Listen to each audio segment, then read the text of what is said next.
Esta historia es personal y la he platicado en algunos programas de radio. La historia es la siguiente. Mi abuelo materno, el señor Juan, enfermó gravemente y fue hospitalizado. Cuando fue ingresado en el hospital estaba en coma a raíz de una convulsión que tuvo. Mi abuela y mi madre estuvieron con él en todo momento, ya que mis tíos, por sus trabajos, no pudieron ausentarse y estar con él, cuidándolo por las noches. Mi madre era quien pasaba más tiempo en el hospital, pues mi abuela ya era una persona grande y no podía desvelarse por muchos días. Los doctores le dijeron que el estado de salud de mi abuelo no era nada favorable y que lo más recomendable era que le informara de esto a la familia para que se fueran haciendo la idea de que mi abuelo iba a fallecer pronto. Mi madre hizo esto. Recuerdo que cuando nos llamó a la casa, mis hermanos y yo estábamos comiendo. Serían las 3 de la tarde más o menos. Mi hermano mayor contestó el teléfono y al colgar nos informó que mi mamá nos había llamado para decirnos que posiblemente ese día fallecería mi abuelo, que no le daban muchas esperanzas. Todos nos quedamos muy tristes y seguimos comiendo. No teníamos la televisión ni la radio encendida. La verdad es que el ánimo andaba por el suelo. Y en ese momento escuchamos la rúbrica de un programa de radio que mi abuelo escuchaba. Sinfonola, la estación del barrilito. Al escuchar esto, mis hermanos y yo nos miramos sorprendidos. Era increíble que los tres escucháramos esto al mismo tiempo. Cabe señalar que mis abuelos vivían a un lado de nosotros, en el mismo terreno. Había una distancia aproximada de 4 metros. Sentimos algo de temor y buscamos una explicación a esto. ¿Acaso es que mis abuelos dejaron la radio encendida todo este tiempo y no nos habíamos percatado? Fuimos los tres a ver y la radio estaba apagada. No sabíamos de dónde había venido ese sonido, pues ningún vecino a la redonda escuchaba esa estación. Y la casa tenía bardas altas como para que escucháramos lo que otros oían en sus hogares. Era casi imposible. Eso tomó relevancia al día siguiente, pues contrario a los pronósticos de los doctores, mi abuelo logró salir de su coma, y entonces le platicó a mi mamá lo que vivió cuando despertó. Al abrir los ojos, vio que su madre estaba parada al lado de él. Mi abuelo al verla se sorprendió, y ella solo le dijo: «Hijo, he venido por ti, ya vámonos». Mi abuelo se sorprendió al verla y le dijo que por favor no se lo llevara. Él le dijo que no quería irse aún, que deseaba quedarse en este mundo con su mujer y su hija. La madre de mi abuelo le dijo que estaba bien, que pronto se verían. Ella salió de ahí y desapareció. A los pocos minutos entró una enfermera que observó que mi abuelo ya había despertado y le informó a los doctores. Esta experiencia se la contó mi abuelo a mi madre, y ella no le creyó. Le dijo que tal vez lo había soñado, o que por estar bajo el influjo del analgésico había alucinado, pero mi abuelo le decía que no había soñado, alucinado, ni nada por el estilo, que en verdad lo había vivido en sus 5 sentidos. Mi abuelo vivió todavía muchos años más.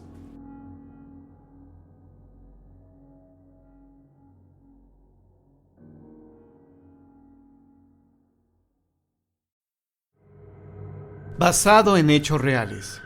Historias de fantasmas en el hospital.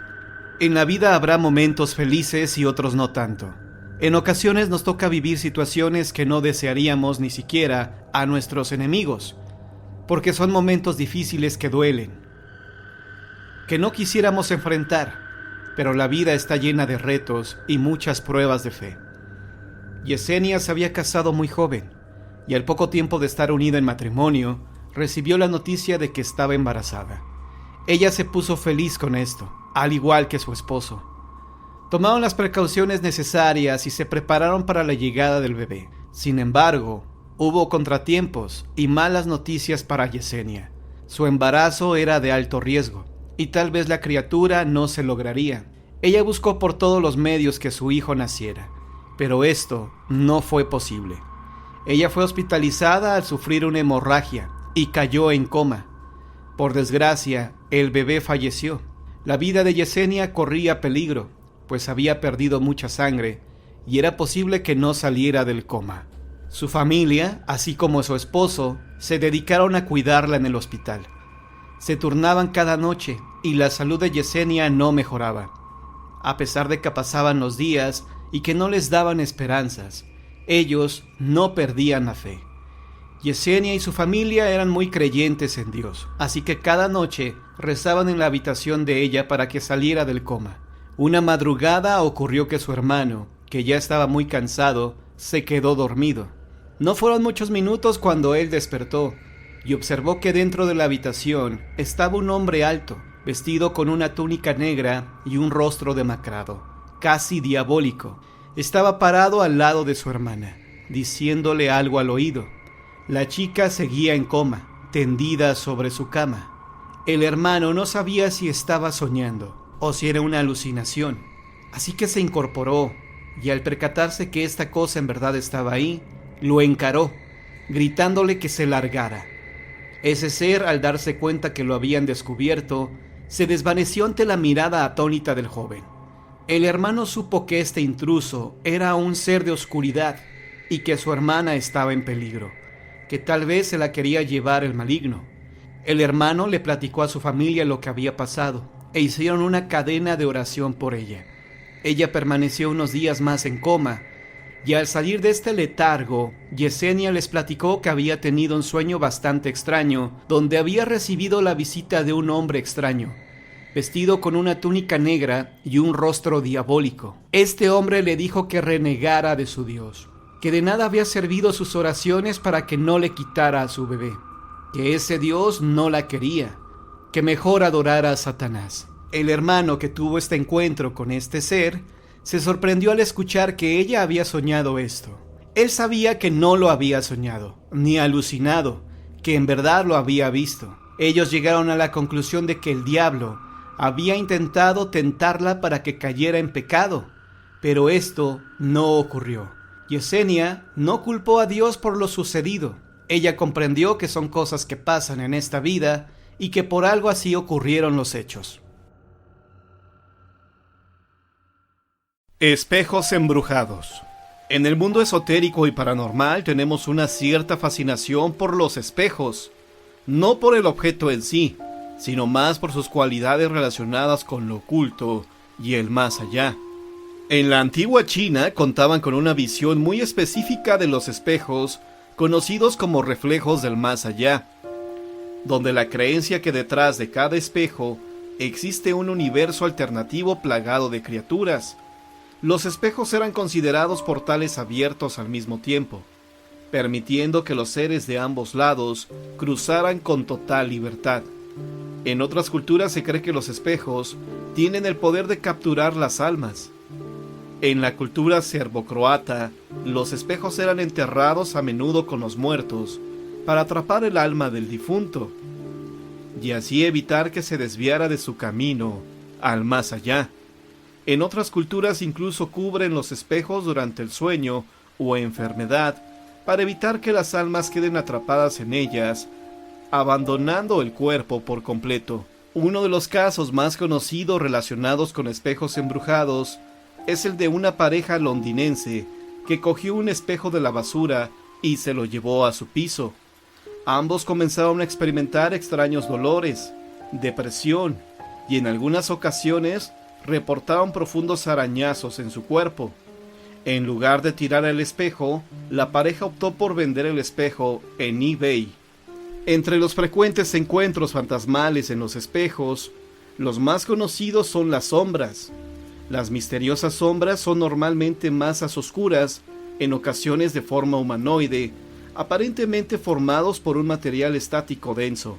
A diferencia de los fantasmas tradicionales, la luz ni siquiera puede atravesar por su composición densa. Por esa razón, algunos ni los clasifican como verdaderos fantasmas debido a estas características únicas. Muchas historias que involucran la aparición de estas misteriosas sombras también empiezan con un avistamiento en un espejo.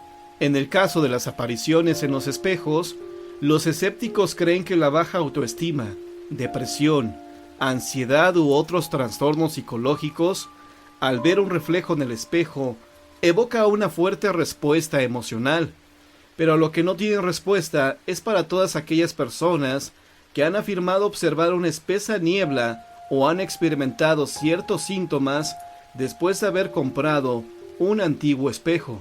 Pero a lo que no tiene respuesta es para todas aquellas personas que han afirmado observar una espesa niebla o han experimentado ciertos síntomas después de haber comprado un antiguo espejo.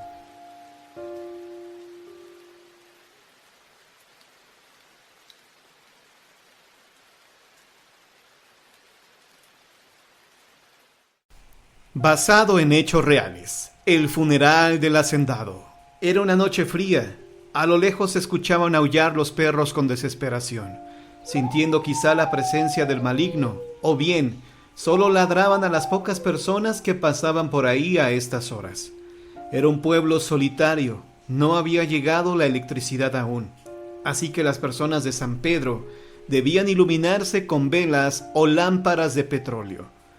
Los caminos eran de tierra, las personas con dinero andaban a caballo, los que no tenían para uno compraban un burro, y los que no tenían para hacerlo andaban a pie. Esa noche se velaba el cuerpo de don Andrés Montalvo, un rico hacendado que abusó por años de su posición. Tenía mucho dinero, y éste le permitía salirse siempre con la suya, pues compraba al único juez del pueblo que existía para que éste no ordenara que lo fusilaran por sus bajezas. Este hombre abusaba de la gente humilde. Mujer que veía y le gustaba, la tomaba por la fuerza.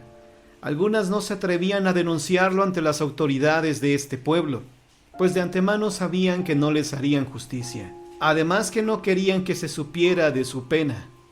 A últimas fechas, don Andrés Montalvo parecía que traía el diablo por dentro, pues no se conformaba con esto, sino que ahora les quitaba la vida.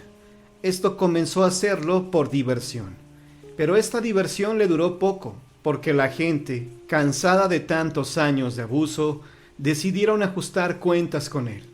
La gota que derramó el vaso fue el crimen de la partera del pueblo.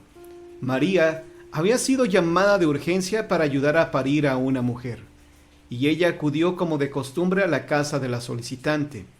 Pero ella no iba sola. Llevaba a su bebé recién nacido entre sus brazos. María logró traer con bien a una hermosa niña y salió de ahí para regresar satisfecha a su casa. Pero don Andrés ya la esperaba. La tomó por la fuerza y al niño lo arrojó a un lado. Después de satisfacer sus bajas pasiones, le quitó la vida a la partera y esta vez decidió sepultarla. El bebé de la partera lloraba con desesperación, y este maldito ser tomó a la inocente criatura y la sepultó junto a su madre. Los cubrió con piedras, y se retiró de ahí sonriendo por lo que había hecho. De pronto, unas personas que iban pasando por ahí escucharon el llanto de un bebé. Esto los alertó, y se aproximaron a donde lo escucharon. Vieron un montón de piedras, y de entre ellas un brazo pequeño asomándose. Los hombres se acercaron y rápidamente lo liberaron. Se dieron cuenta de lo que había pasado. Era horrible, y de antemano sabían quién era el causante.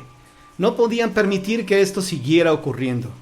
Alertaron a toda la población, y los hombres que en alguna ocasión habían sufrido alguna canallada de don Andrés decidieron ponerle fin a este reinado de horror. Tomaron sus machetes, cuchillos y fueron tras de él. Don Andrés estaba fuera de su hacienda, fumando tranquilamente un cigarro. En cuanto vio a la muchedumbre iracunda, intentó escapar. No había necesidad de preguntar qué era lo que querían. Era obvio, sabía que querían arrancarle la vida, cobrar justicia por su propia mano. Don Andrés no pudo alejarse mucho, ni tiempo le dio de subirse a su caballo. Lo atraparon antes de que llegara a su animal. Lo tomaron prisionero y lo hicieron trizas. La gente de este pueblo hubiera querido revivirlo para volverlo a acribillar, pero esto era imposible. Escupieron su cuerpo inerte en la tierra y se marcharon antes de que llegaran las autoridades o sus familiares a reclamar el cuerpo. Don Andrés, por muy malo que haya sido en vida, merecía un funeral. Esa era la decisión natural de su madre, pues ella sabía que su hijo era la persona más odiada en este lugar, pero no por eso dejaba de ser su retoño, y debía despedirlo como si en vida hubiera sido un buen cristiano. Pidió que el cuerpo se lo llevaran a su casa, un lugar pequeño a comparación de la hacienda de su hijo. No quería que lo velaran allá, pues temía que la gente del pueblo llegara a querer saquearla. Como era de esperarse, solo los familiares y pocos amigos de don Andrés acudieron a su velorio. Hasta el señor cura se rehusó a ir al velorio para verter agua bendita y pronunciar algunas oraciones. Se disculpó diciendo que tenía que viajar de urgencia a la Ciudad de México para verse al día siguiente con el señor obispo. En realidad, se encerró en su casa parroquial todo ese día. La madre de don Andrés era la única que rezaba con devoción, pidiéndole a Dios que perdonara los pecados mortales de su hijo, al cual no supo educar, al cual no supo orientar para que fuera un hombre de bien. Le había comprado una caja de difunto de su altura, un féretro de madera de pino, barnizada. 4 cirios hacían guardia al ataúd. Nadie hizo guardia de honor, nadie quería estar cerca del féretro. Estaban ahí para acompañar, para que la madre de don Andrés no se sintiera sola, pero no porque realmente estuvieran conmovidos por el deceso de este chacal. Las horas transcurrieron, la noche llegó. Los perros aullaban a la distancia, se escuchaban nerviosos. Dentro de la casa de la madre de don Andrés, solo estaba ella y su hijo en el cajón. A eso de las 3 de la madrugada se escuchó a la distancia el galope de muchos caballos. La gente que estaba fuera de la casa miraban para todas partes, tratando de adivinar de dónde venían tantos caballos, pero no se veían por ningún lado. De repente, el sonido se fue haciendo más grande, y entonces vieron que a la distancia se acercaba un corcel negro, cabalgado por un jinete con sombrero. Cuando éste llegó y se bajó del animal, vieron con extrañeza que el rostro no era visible, quizá por la oscuridad de la noche, pero no se le veía su cara. Siempre en penumbras. Vieron todo lo demás, que portaba un traje negro, con botonaduras de oro y botas charras. Llegó y no saludó a nadie, se metió de largo, sin perder el tiempo. Todos se preguntaban de quién podría tratarse, porque nadie lo reconoció. Nadie tenía la menor idea de quién podría ser. Se metió a la casa de la madre de don Andrés. La señora seguía adentro, rezando, llorando por el lamentable final de su hijo. Ella solo vio que entró el charro negro y no le dio el pésame. No dijo nada, solo caminó con dirección al ataúd. Se paró a un lado para verlo, y en cuanto él hizo esto, los 4 cirios que estaban alrededor se apagaron cuando una ráfaga de aire frío entró a la habitación.